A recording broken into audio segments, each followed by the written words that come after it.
joyiga tushib qoldim, Nursultonjon. Jahlimni chiqaradigan narsa O'zbekistonimizning qoq yuragida, Humo arenada bitta Nikulin degan o'z nomi bilan bilasiz, mashhur masxaraboz bo'lgan. Uni olib kelib, qo'yib, kimgadir mishok qilib berib,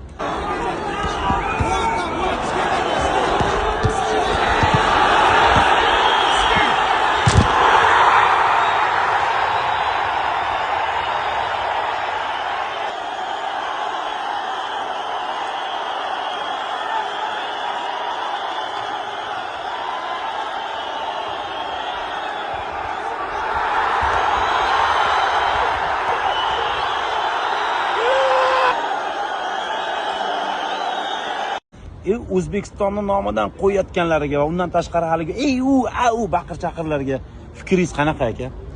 Aka, meni ichimdagi gaplarni aytadigan bo'lsam, og'ir bo'lib ketadi. Shuning uchun nima deyman? Birinchi o'rinda bularni to'xtatish kerak. Bizning yoshlarimiz shulardan ko'ra buzilib ketyapti.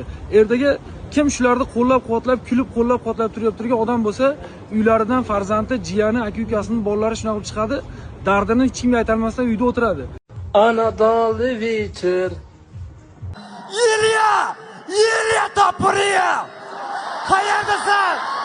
O'sha sizlar maqtagan Conor McGregor videomga like bosib, lekin ko'rmagan. Shuning uchun hozir to'xtatish kerak bularni. Jasko coach endi aka yaqinda yangi MMA ochildi, Mangu Xudo xolasi ligasi. U yerda biz shunaqangi gayguylarni ko'ramizmi yoki haqiqiy erkaklar bo'ladimi u yerda? Zamonaviy gladiatorlarni ko'rasizlar. Mana Nursultonning yoshlari, kelajagi, biz Fyodor Emeliankanani bilganmiz, Habiblarni bilganmiz. Shunaqa jangchilarni chiqaramiz aka, PD bo'lmaydi, pop MMA bo'lmaydi. Orqada qo'yayotgan professional jangchilarni ko'tarish payti keldi. Xalqimizdan so'raymiz, shularni qo'llab-quvvatlashini. Hayodiy jinsang'i sportchilardan ko'ra haqiqiy mehnat qilayotganlar orqada qolib ketyapti.